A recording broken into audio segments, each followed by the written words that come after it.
This channel does not promote any violent, harmful, or illegal activities. All content provided by this channel is meant for an educational purpose only. এই মুহূর্তে বড় খবরের দিকে নজর রাখবো। বিহারে যে নিবিড় সমীক্ষা হয়েছে, ভোটার লিস্ট থেকে বাদ গেল 64 লক্ষ ভোটারের নাম।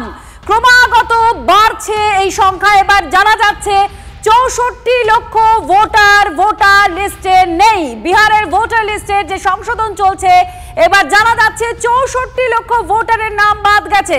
জ্যোতির্ময় কর্মকার আমাদের প্রতিনিধি আমাদের সঙ্গে রয়েছেন। জ্যোতির্ময়, প্রত্যেকদিন আমরা দেখতে পাচ্ছি এই সংখ্যাটা বাড়ছে এবং অনেকটা এক ধাপে ধাপে বেড়ে যাচ্ছে অনেকটা করে। এবার 64 লক্ষ বাদ, কি বলা হচ্ছে?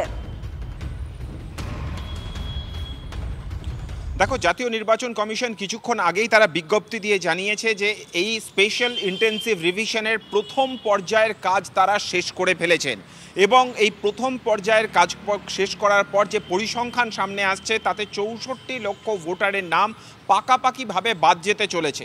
কিন্তু সংখ্যাটি আপাতভাবে জাতীয় নির্বাচন কমিশন 65.2% লক্ষ ভোটার বলে তারা আপাতভাবে দাবি করছে। কেন? এর মধ্যেই 64 লক্ষ ভোটারের মধ্যে 22 লক্ষ মৃত ভোটার রয়েছে যাদের নাম বাদ গেছে।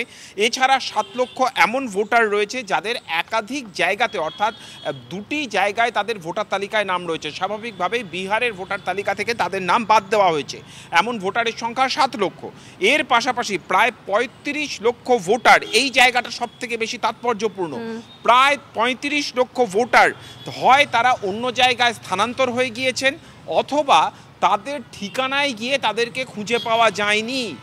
এই সংখ্যাটা সব থেকে গুরুত্বপূর্ণ। আর এই সর্বমোট, অর্থাৎ যে তিনটি ক্যাটাগরি আমরা বললাম, এই তিনটি ক্যাটাগরি মিলিয়ে মোট সংখ্যাটি দাঁড়াচ্ছে 64 লক্ষ। এর পাশাপাশি আরও 1.2 লক্ষ ভোটারের কথা বলা হচ্ছে যারা এনিউমারেশন ফর্ম, অর্থাৎ এই ভোটার তালিকায়, সংশোধিত ভোটার তালিকায় নিজের নাম তোলার জন্য যে ফর্ম, সেই ফর্ম তারা পেয়েছেন কিন্তু সেই ফর্ম এখনো পর্যন্ত তারা জমা দেননি। এই পুরো যে প্রক্রিয়াটা, অর্থাৎ পুরো সংখ্যাটা দাঁড়াচ্ছে 65.2 লক্ষ। কিন্তু এটাই আমরা ফাইনাল বলতে পারবো না। 1 আগস্ট একটা খসড়া ভোটার তালিকা প্রকাশ করা হবে।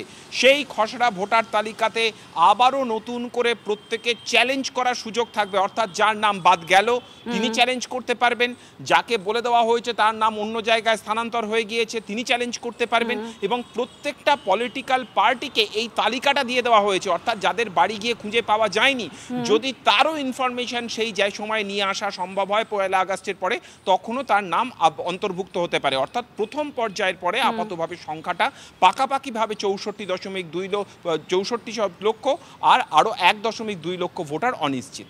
অনেক ধন্যবাদ। জ্যোতির্ময় কর্মকার আমাদের প্রতিনিধির সঙ্গে ছিলেন এবং আপনারা শুনলেন বিহার যে এসআইআর করেছে, এখনো পর্যন্ত খসড়া তালিকা প্রকাশ হয়নি, কিন্তু যে সূত্র মারফত আমরা খবর পাচ্ছি তাতে 64 লক্ষ ভোটারের নাম তালিকায় নেই। 64 লক্ষ ভোটারের নাম বাদ চলে গিয়েছে ভোটার লিস্ট থেকে। একটা হিউজ সংখ্যা বাদ চলে গিয়েছে। আর সেখানে বলা হচ্ছে খুব উল্লেখযোগ্যভাবে 35 লক্ষ ভোটারের তারা স্থানান্তরিত হয়ে গিয়েছেন, অর্থাৎ বাড়িতে বাড়িতে বিএলওরা গিয়েছিলেন, তারা তাদেরকে হদিশ পাননি, তাদের সঙ্গে যোগাযোগ করতে পারেননি। খুব গুরুত্বপূর্ণ একটা স্টেট বিহার, কারণ এখানে বহু মানুষ বাইরে কাজ করতে যান। আর সেক্ষেত্রে এই মানুষগুলোর হদিশ যাদের পাওয়া যায়নি, কি কি করতে হবে এরপরে খসড়া তালিকা বেরোলে সেটা স্পষ্ট হবে, কিন্তু এই সংখ্যাটা আরো বাড়তে পারে বলেই মনে করা হচ্ছে। इस देश में जब हम परेशान होते हैं तो बुजुर्गों के पास जाते हैं। गांधी के पास इसलिए गए, अंबेडकर साहब के पास इसलिए जाते हैं। और हमारे चुनाव आयोग को ये सोचना होगा कि उसका आदर्श बांग्लादेश का चुनाव आयोग नहीं होना चाहिए। इलीट यहाँ बैठ करके तय कर दे और मतदाताओं की बेदखली की परियोजना को आप क्रियान्वयन करें, ये स्वीकार नहीं किया जाएगा। भाई साहब, आपका जो बॉर्डर है वो तो मिनिस्ट्री ऑफ होम अफेयर्स देखता है। इन्फिल्ट्रेशन का जिम्मेवारी मिनिस्ट्री ऑफ होम अफेयर्स है। होम मिनिस्टर को रिजाइन करना चाहिए। अगर होम मिनिस्ट्री ये कहना चाहती है कि 56 लाख पीपल बिहार में इलीगल्स है, फॉरेनर्स है, सिटीजन्स नहीं है, तो ये आए कहाँ से? तो आप बॉर्डर पर क्या कर रहे हैं? आप इस्तीफा दे दो। So this is a mass disenfranchisement exercise. कोई बंगाली का ऊपर कोई अत्याचार नहीं है। करलबाग में जाइए आप, दिल्ली की किसी भी जगह में जाइए, बंगाली से बात करिए। अभी बंगाली लोग जो है, जो भारतीय बंगाली है, चाहे हिंदू हो या मुसलमान हो, वो पुलिस को चिन्हित कर रहे हैं ये लोग बांग्लादेशी है, इसका पास जितना भी आइडेंटिटी कार्ड्स वगैरह है वो सब फर्जी है। और इसको मुहैया कौन करा रहा है तृणमूल कांग्रेस। नॉर्थ 24 परगनास, बारासत, मध्यमग्राम और सिलीगुड़ी इसके हब बन गया। আর এই এসআইআর অর্থাৎ বিহারে যে এসআইআর যেখানকার তথ্য আপনাদের দিলাম যে 64 লক্ষ ভোটারের নাম বাদ চলে গিয়েছে, এই এসআইআর হবে বাংলাতেও।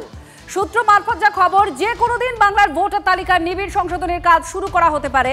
অগাস্টের প্রথম সপ্তাহে অর্থাৎ আগামী সপ্তাহেই রাজ্যে ভোটার তালিকা সংশোধনের কাজ শুরু হতে পারে। সূত্র মারফত এই খবর সামনে আসছে। নির্বাচন কমিশন সূত্রের খবর ইতিমধ্যে সব প্রস্তুতি নেওয়াও হয়ে গিয়েছে, বিজ্ঞপ্তি জারি করাটা শুধু সময়ের অপেক্ষা। জানা যাচ্ছে বিএলও অর্থাৎ যারা বুথ লেভেল অফিসার হবেন, যারা গিয়ে কাজ করবেন, এই সমস্ত জায়গায় কাজ করবেন, তাদের ভাতা ইতিমধ্যেই বাড়িয়ে দেওয়া হয়েছে।